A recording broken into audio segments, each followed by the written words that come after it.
그 부처님께서 처음에 몇 명의 수행자를 이제 깨달음으로 제도하시죠? 5명. 그렇죠. 기억력도 좋아요.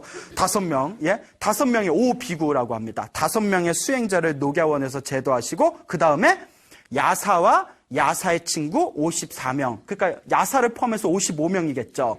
55명 더하기 5는 뭐예요? 그렇죠. 계산되죠? 예. 계산되죠? 이 60명의 거룩한 성자가 세상에 출현하게 된 겁니다. 그때 부처님께서 다음과 같이 말씀하십니다. 비구들이요. 비구라는 것은 남자 쓰면 비구라고 합니다. 여자 쓰면 뭐라고 하죠? 비군이라고 하죠. 비구들이여, 길을 떠나라. 법을 설하고 진리를 가르쳐라. 라고 선언하십니다. 그리고 그 60명의 수행자들에게 다시 다음과 같이 말씀하십니다. 2명이서 한 길을 가지 말아라. 2명이서 몇 길을 가지 말아라? 예, 왜 2명이서 한 길을 가지 말라고 했을까요? 한 명이라도 다른 길을 가서 더 널리, 더 많은 사람들에게 법을 전하라라는 뜻이 되겠습니다. 그리고 이 60명의 수행자들에게 널리 세상에 나가서 법을 설하고 진리를 가르쳐라라고 부촉하신 뒤에 당신도 이제 길을 떠나십니다. 또다시 이제 널리 중생들을 제도하기 위해서. 그렇게 이제 길을 가시고 계시다가 어느 숲에 이르게 되셨는데, 그 숲에 또 하필이면 30명의 젊은 왕족들이 있었대요. 30명의 젊은 왕족이 있었는데, 이 왕족들이, 이 30명의 젊은 왕족이 굉장히 이제 돈이 많고, 또 왕족이다 보니까, 돈도 많고, 권력도 있고, 그리고 온갖 쾌락을 즐기면서 살아가는 젊은이들이었다고 합니다. 예? 그 이 30명이 이제 오늘도 놀아야지 하고 30명이 이제 예쁜 기생들을 데리고 이제 숲에 가서 소풍을 나갔답니다. 거기서 이제 우리 막 열심히 이제 놀고 있다가 이제 너무 노니까 체력이 딸리는 거예요. 이제 잠깐 우리 좀 쉬었다 놀자 하고 이제 다들 낮잠에 듭니다. 그때 기생 한 명에 몰래 그 왕족들과 얼마나 진귀한 액세서리와 보물들이 있었겠어요. 그 보물과 돈과 그 액세서리들을 다 챙겨가지고 몰래 도망을 갑니다. 기생이. 그렇죠. 절도죠. 그러니까 30명의 이 왕족들이 깨어났는데 자기들 물품이 싹 다 사라지니까 요 기생이 가져갔구나 해가지고 30명이 숲을 막 뒤지기 시작합니다. 예? 잡혔단 봐 죽었어 막 이러면서 예? 그러니까 30명이 막 이렇게 그 숲을 막 뒤지기 시작하다가 이 30명이 어딨지 하고 찾는데 찾을 수가 없는 거예요. 그래서 숲을 막 뒤지는데 그때 고요히 나무 밑에서 명상을 하고 참선화를 하고 계시던 누구를 만나게 되었을까요? 부처님, 붓다를 만나게 됩니다. 부처님께서 막 나무 밑에서 명상을 하고 계시는 거예요. 그 부처님을 딱 보니까 부처님의 모습이 얼마나 거룩해요. 그렇죠. 그런데 돈 때문에 눈이 돌아가 있는 상태라서 뭐 거룩하고 말고도 안 보여. 그냥 다짜고 작아서 어이 이러는 거예요. 예? 예? 이보쇼. 혹시 이렇게 생긴 여자 혹시 못 보셨어? 이렇게 물어보는 거예요. 예? 혹시 여자 못 봤어? 부처님께서 다 눈을 뜨시면서 다음과 같이 말합니다. 그대들이요, 그 여자는 왜 찾고 있습니까? 그러니까 이 30명의 그 왕족들이 그 여자들이 우리 보물을 가지고 우리 재물을 가지고 도망을 갔어. 그래서 우리가 그 여자를 쫓고 있어. 그 여자를 혹시 보셨어? 이와 같이 물었을 때 부처님께서 우리 불교에 그 아주 유명한 말씀을 남기십니다. 이게 굉장히 유명한 얘기예요. 그대들이요, 도망간 여자를 찾는 것이 더 중요합니까? 아니면 자기 자신을 찾는 게 더 중요합니까? 아주 유명한 얘기입니다. 도망간 여자를 찾는 게 더 중요합니까? 자기 자신을 찾는 게 더 중요합니까? 뭐가 더 중요해요? 그렇죠. 자기 자신을 찾는 게 중요하죠. 그러니까 이 왕족들이 충격을 받은 거예요. 노는 것만 알았지 자기 자신이라는 것을 몰랐어요. 자기 자신을 찾는다는 거. 그 노는 것만 알았고 쾌락을 즐길 줄만 알았지. 이 30명의 젊은이들이 충격을 받습니다. 자기 자신을 찾는 게 더 중요합니다. 그때 부처님께서 다음과 같이 말씀하십니다. Sit down. 앉아라. 예? 그대들에게 법을 설하겠다. 그대들에게 진리를 설하겠노라. 가르치겠노라. 그 자리에 고요히 앉아서 부처님께 법을 듣고 법을 듣는 즉시 이 30명의 젊은 왕족들이 번뇌와 욕망이 사라진 거룩한 성자가 됩니다. 그 자리에서. 그러니까 다시 세속으로 돌아가요, 안 돌아가요?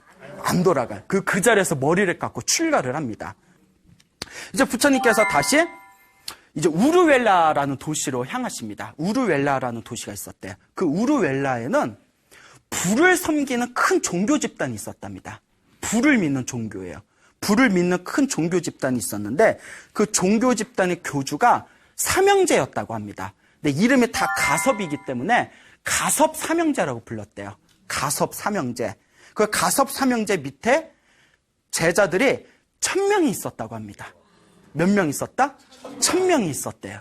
자, 1000명의 제자가 있었는데 첫째 가섭 밑에 500명의 제자가 있었고 둘째 가섭 밑에 300명의 제자가 있었고 그리고 그다음에 셋째 가섭 밑에 200명의 제자가 있었답니다. 그래서 합쳐서 1000명의 제자가 있었다. 그러니까 이제 부처님께서 그들을 제도하고자 이제 가섭 삼형제를 찾아갑니다. 그래서 첫째 형 가섭에게 딱 찾아가서 제가 하룻밤 쉬고 싶은데 하룻밤 재워줄 수 있겠습니까? 그러니까 첫째 가섭이 우리는 다른 곳에서 온 수행자를 재워줄 방이 없소. 그러니 돌아가시오라고 얘기를 했답니다. 정 잘 곳이 없으면 저 동굴이 있는데 저 동굴에서 자도 되겠습니까? 그 첫째 가섭이 깜짝 놀라면서 그런 얘기는 하지도 마십시오. 저 동굴에는 불을 뿜는 동룡이 살고 있습니다. 드라곤, 동룡이 살고 있습니다. 용이 살고 있습니다. 불을 뿜는 용이 살고 있으니 저곳에 들어가면 절대 안 됩니다. 그러니까 부처님께서 자꾸 때를 쓰는 거예요. 아니, 내가 알아서 할 테니 저기서 재워주시오. 그러니까 이 가섭, 첫째 가섭이 그래도 굉장히 인품이 뛰어났답니다. 비록 불을 섬기는 종교 집단의 교주였지만 굉장히 인품이 뛰어나고 덕이 있었답니다. 그래서 계속 말리는 거예요. 이보시오, 젊은 양반. 그때 부처님 나이가 35이니까 젊어 보이잖아요? 젊은 양반. 저기 들어가서 잤다가 용한테 잡아먹힙니다. 당신이 걱정돼서 그런 거니까 저기에 들어가지 마십시오. 근데 부처님께서 자꾸 때를 쓰니까 그렇게 인품이 뛰어난 첫째 가섭도 결국은 짜증을 냅니다. 알아서 하시오. 예? 그러니까 죽도 살다 알아서 하시오. 알아서 주무시든 말든 알아서 하시오. 하고 이제 신경을 쓰지 않습니다. 그 부처님께서 미소를 지으면서 그 동굴 안에 들어가시게 되죠. 동굴 안에 들어갈 때 뭐가 있어요? 불을 뿜는 드라곤, 동룡이 있어요. 예? 동룡이 있는데 이 동룡이 딱 부처님 보더니 불을 뿜으면서 공격을 했답니다. 용이. 그때 부처님께서 화강산매에 들어가셨답니다. 화강산매는 불화자에 빛광자를 써서 몸에서 큰 불을 일으키는 신통력을 화강산매라고 합니다. 그래서 부처님께서 지혜의 불, 자비의 불길을 일으키셔서 그 독의 불을 일으키는 동룡을 잠재우시고 동룡을 제도하셨다고 합니다. 그 동룡을 부처님이 들고 다니시는 바리떼, 바루 아시죠? 바리떼 안에 그 동룡을 조그맣게 만들어서 도마뱀처럼 만들어서 그 바리떼 안에 집어넣으셨다고 합니다. 그 다음날 이제 아침이 되었을 때 첫째 가섭이 너무 걱정이 되는 거예요. 아, 이 젊은 수행자가 죽었을 텐데 그때 끝까지 말릴 걸 그랬나? 너무 미안한 거예요. 아, 어떡하면 좋냐? 괜히 내가 끝까지 말리지 못해서 죽었나 보다 하고 있는데 저기서 딱 부처님이 미소를 지으면서 바루를 들고 딱 나오시는 거예요. 그거 깜짝 놀랐어요. 아니, 또 분명히 동룡한테 잡아먹혔을 텐데 어떻게 살아남았지? 아니, 동굴 안에 동룡이 있었을 텐데 어떻게 살아남았습니까? 그 부처님께서 바리떼 안에 있는 도마뱀처럼 작아진 동룡을 보여줍니다. 그 첫째 가슴이 깜짝 놀라요. 그러면서 이 사람은 정말 신통력이 대단하구나. 정말 뛰어난 사람이구나. 내가 수십 년을 살았지만 이런 사람은 처음 본다. 하지만 신통은 뛰어나도 깨달음은 못 얻었을 것이다 하고 무시하는 마음을 계속 가지고 있었대요. 그 사람의 교만심이 그렇게 무서운 거예요. 그러니까 이제 부처님께서 다 바로 안에 있는 동룡을 보여주시고 미소를 지으니까 이 첫째 가섭이 어쨌거나 대단한 사람이다 생각돼서 그러지 말고 우리가 매일매일 내가 공양을 드릴 테니까 여기서 몇 개월만이라도 같이 삽시다. 같이 살면서 우리 공부합시다. 이렇게 부처님을 붙들었대요. 그러니까 일단 어느 정도 마음에 든 거죠. 와, 나 대단한 사람이니까. 그러니까 부처님께서 첫째 가섭과 함께 3개월 동안 머무르시면서 16가지 신통력을 보여주셨대요. 그 16가지 신통력이 경전에 다 나옵니다. 근데 3개월 동안 16가지의 신통력을 보여주셨는데도 이 첫째 가섭은 끝까지 부처님을 마음으로 인정하지 않았대요. 저 젊은 수행자가 심통력이 뛰어나고 대단한 건 사실이지만 그렇다고 무엇을 얻은 것은 아닐 것이다. 깨달음을 얻은 것은 아닐 것이다. 라는 그런 무시하는 마음이 있었는데 3개월이 지나고 나서 부처님께서 첫째 가섭에게 다음과 같이 말씀하십니다. 당신은 불을 믿고 있지만 당신의 가르침, 당신의 진리는 참다운 가르침, 참다운 진리가 아닙니다. 그러니 지금이라도 진정한 진리를 찾으시기 바랍니다. 라고 부처님께서 간곡하게 조언을 해주니까 그때서야 이 첫째 가섭의 마음이 이렇게 무너져 내렸답니다. 공고음이 3개월 동안 같이 살아보면서 그래, 솔직히 나는 저 사람보다 뛰어난 것 같지 않다. 저 사람 말대로 내가 믿고 있는 이 불을 믿고 있는 종교는 진정한 가르침이 아닐 것이다. 어쩌면 저 사람은 진짜 깨달음을 얻은 사람일 수 있다. 차라리 저 사람 밑에 내가 제자가 되자라고 생각을 합니다. 그래서 그 첫째 가섭이 부처님께 다음과 같이 말씀을 드립니다. 젊은 수행자여, 나는 당신의 제자가 되고 싶습니다. 그때 부처님께서 이와 같이 말씀하십니다. 나의 제자가 되려면 두 가지 조건이 있습니다. 그 두 가지 조건이 뭡니까? 첫째, 나를 이제 젊은 수행자로 불러서는 안 됩니다. 무엇이라고 불러야 됩니다? 부처님이라고 부르십시오. 부처, 붓다가 깨달음을 얻은 자라는 뜻입니다. 부처님이라고 부르십시오. 그 다음에 두 번째 조건이 있습니다. 당신 밑에 500명의 제자가 있는데 이 500명이 당신 하나만을 의지하고 있는데 당신이 갑자기 나의 제자가 된다면 500명의 제자들이 충격을 받고 방황할 수가 있습니다.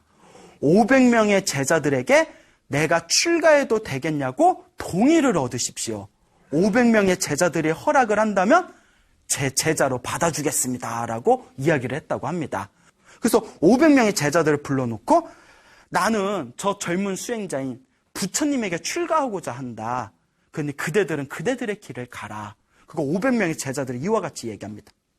스승이시여, 실은 저희들 500명도 저 젊은 수행자와 3개월 동안 같이 있으면서 저희들도 그 16가지 신통을 보고 저 수행자의 그 언행이 일치된 모습을 보고 감동을 받고 사실은 저 사람에게 마음으로 승복하고 있는 그런 상황이었습니다. 그런데 스승님의 얼굴 때문에 저희들이 차마 저분 밑으로 들어가지 못한 거였습니다.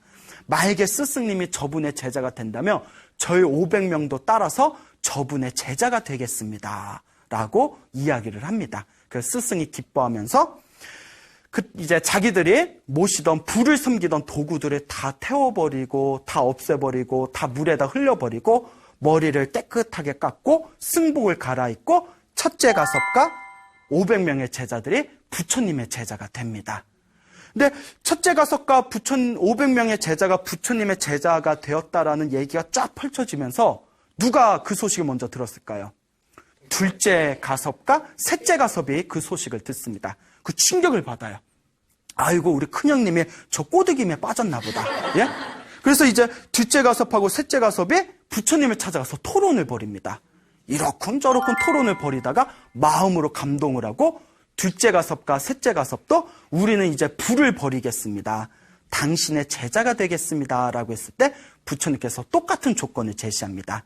당신 밑에 300명의 제자와 당신 밑에 200명의 제자에게 동의를 얻으십시오. 허락을 받는다면 내 제자로 받아들이겠습니다. 부처님 대단하시죠? 우리 같으면 웬 이게 굴러오는 호박이냐 싶을 텐데.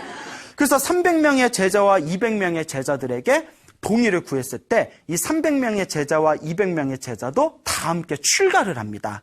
그래서 그 우르벨라에서 가섭 삼형제와 그렇죠. 합쳐서 1000명의 제자들이 부처님 밑에 머리를 깎고 스님이 되게 됩니다. 그리고 이 부처님께서 다음과 같이 생각합니다. 이 3명의 가섭 삼형제와 이 1000명의 제자들은 불을 섬기고 있었기 때문에 불을 비유로 들어서 불을 이용해서 법을 설한다면 바로 그 자리에서 깨달음을 얻을 수 있을 것이다. 그래서 이제 우리 부처님께서 가섭 삼형제와 1000명의 제자들을 데리고 가야산으로 올라갑니다. 가야사 정상에 딱 올라가서 불을 비유로 들어서 그 유명한 불의 법문을 하십니다. 예? 우리 부처님 경전에 나오는 불의 법문이라는 내용이 있는데 굉장히 좀 길어요. 근데 이제 요약하면 다음과 같은 법문입니다. 가섭 삼형제와 1000명의 제자들과 함께 그 가야선 정상에 올라서 이 불을 비유로 든 불의 법문을 하시는데, 제자들이요, 비구들이요, 스님들이요, 모든 것이 활활 불타고 있다. 모든 것이 활활 불타고 있다. 그런데 무엇이 불타고 있냐? 탐욕의 불이 불타오르고 있고, 분노의 불이 불타오르고 있고, 어리석음의 불이 불타오르고 있다. 이게 그 불교에서 말하는 탐진치 삼도, 탐진치, 탐욕과 성냄과 어리석음의 불이 불타오르고 있다. 모든 집착을 버리고 번뇌의 불을 꺼라라는 그 유명한 불의 법문을 설하시고 나서 그 자리에서 가섭 삼형제와 1000명의 제자들이 모든 번뇌가 사라지고 욕망이 사라진 거룩한 성자가 됩니다. 예. 이렇게 해서 1000명의 이제 또 깨달음을 얻은 성자들이 출현하게 됩니다. 이와 같이 이제 부처님께서 그 1000명의 제자들과 함께 이제 왕사성으로 향하시게 됩니다. 왕사성에서 빈비사랑 왕의 도움을 받으면서 이제 1000명이 넘는 제자들과 함께 이제 한 곳에 모여서 수행을 하고 있었을 때, 부처님의 소문을 듣고 부처님이 계신 곳에 사리불가 목건련이 나타나게 됩니다. 부처님 밑에 출가하게 되면서 그때 부처님께서 다음과 같이 말씀하십니다. 보라 저 젊은이들을, 저 두 젊은이들은 언젠가 나의 상수 제자가 되어 널리 법을 전하고 수많은 중생들을 제도하게 될 것이다 라고 선언하십니다. 그 사리불가 목건련이 그 부처님의 10대 제자 중에 가장 유명한 신통제일 사리불가, 지혜제일 사리불가, 신통제일 목건련이 됩니다. 어쨌거나 이 사리불가 목건련이 부처님 밑에서 깨달음을 얻고 나서 부처님께서 사리불가 목건련의 당신의 상수제자로 이렇게 딱 임명을 합니다. 상수제자는 가장 뛰어난 제자, 당신의 오른팔 왼팔이란 뜻이에요. 당신의 오른팔 왼팔로 딱 이렇게 임명을 하니까 제자들이 난리가 난 거예요. 그 제자들이 난리가 나서 부처님한테 다음과 같이 얘기합니다. 부처님, 만약에 가장 뛰어난 상수제자를 세우시려면, 임명을 하시려면 순서대로 하는 게 맞지 않습니까? 순서대로 하면 첫 번째 오비구, 5명의 비구를 5명의 수행자가 있고 5명의 수행자가 싫다고 하면 또 누가 있어요? 그렇죠. 55명. 야사와 54명의 친구들. 55명의 수행자가 있고 55명의 수행자가 싫다고 하면 또 누가 있어요? 그렇죠. 30명의 수행자. 기억 되게 잘하세요? 예? 깜짝 놀랐네. 30명의 수행자가 있고 30명의 수행자가 싫다고 하면 누구죠? 그렇죠. 가섭 삼형제와 1000명의 제자들이 있습니다. 그런데 어찌하여 가장 마지막에 온 사리불가 목건련을 상수제자로 삼으십니까? 혹시 이것은 편애하시는 겁니까? 라고 질문을 던집니다. 그 부처님이 편애를 해? 예? 그러니까 부처님께서 다음과 같이 말씀을 하십니다. 나의 제자들이여, 붓다는 결코 편애하지 않는다. 전생에 자기가 세운 원력대로 나는 영광을 나눠줄 뿐이다 라고 얘기합니다. 전생에 자기가 세운 무엇대로? 예, 원력대로, 서원대로, 소원대로. 그 제자들이 다음과 같이 질문을 던집니다. 부처님, 그것이 도대체 어떤 이치가 있는 겁니까? 전생에 어떤 서원을 세웠길래 영광을 나눠주신다고 말씀하십니까? 그때 부처님께서 다음과 같이 말씀하십니다. 머나먼 과거 전생에 석가모니 부처님 훨씬 이전에 윗바시라는 부처님이 계셨다고 합니다. 무슨 부처님이요? 윗바시 부처님. 석가모니 부처님 훨씬 이전에 이 윗바시 부처님 시대 때 형제가 있었다고 합니다. 형제가 있었는데 이 형제들이 이제 농사꾼이었대요. 이제 농부였는데 동생이 형에게 다음과 같이 이야기를 합니다. 우리가 처음으로 이 수확을 한 이 첫 곡식으로 쌀을 지어다가 음식을 만들어서 부처님과 스님들께 첫 번째로 공양을 올립시다, 형님. 우리가 복을 지읍시다 하니까 형님이 딱 거절하는 거예요. 야, 부처님하고 스님들이 몇천 명, 몇만 명이 되는데 그분들한테 공양 다 올렸다가는 우리가 재산이 너무 많이 손실된다. 나중에 하자. 근데 동생이 가서 계속 쫄랐대요. 우리 부처님하고 스님들한테 공양 올립시다. 그러니까 형이 짜증이 나니까 그러면 우리가 논을 반으로 뚝 자르자. 그래서 내 논은 건드리지 말고 네 논은 네가 알아서 해라 라고 얘기를 했답니다. 동생이 자기 반으로 뚝 잘린 그 자기의 이제 구역이 된 논에서 다 수확을 해가지고 그 첫 곡식으로 쌀밥을 짓고 진귀한 음식을 만들어서 윗밭이 부처님과 수많은 스님들에게 첫 번째 공양을 올렸답니다. 부처님께서 공양을 맛있게 드시고 스님들의 공양을 맛있게 드시고 난 뒤에 부처님 앞에서 합장하고 절을 올린 뒤에 다음과 같이 서원을 세웁니다. 거룩하신 부처님시여, 제가 이 공양을 올린 공덕으로 제가 이 세상에 부처님이 출현하시면 그 부처님 밑에서 첫 번째 깨달음을 얻은 제자가 되게 해주십시오 라고 서원을 세웠다고 합니다. 그 서원을 세운 동생이 바로 석가모니 부처님의 누구다? 첫 번째 깨달음을 얻은 꼰다냐였다라고 얘기를 하십니다. 이해 가시죠? 꼰다냐는 머나먼 과거 전생에 부처님의 깨달음을 얻은 첫 번째 제자가 되겠다고 서원을 세웠다. 그래서 나는 그 서원대로 영광을 나누어 줬을 뿐이다 라고 말씀을 하십니다. 알겠죠? 그리고 부처님께서 다음과 같이 말씀하십니다. 사리불가 목건년도 그렇다. 사리불가 목건년도 수많은 과거 전생에 아노마다씨라는 부처님이 계시던 시대였을 때, 어느 부처님이요? 아노마다씨. 아노마다씨라는 부처님이 계셨을 때 그때도 두 명은 친한 친구였다고 합니다. 친한 친구였을 때 아노마다씨 부처님을 만나 뵙고 너무나 존경하는 마음으로 몇 날 며칠 동안 옆에서 시봉을 들고 공경을 하고 공양을 올렸다고 합니다. 그렇게 몇 날 며칠 동안 공경하는 마음으로 공양을 올린 뒤에 다시 이 아노마다씨 부처님 앞에서 합장을 하고 다음과 같이 서원을 세웁니다.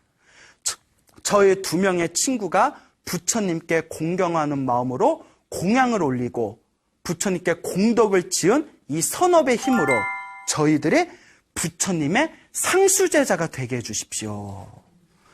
이 사리불가 목건어는 머나먼 과거 전생에 부처님 앞에서 상수제자가 되게 해주십시오라고 서원을 세웠기 때문에 이번 생에 나는 그 전생의 소원대로 상수제자의 영광을 주었을 뿐이다. 이와 같다.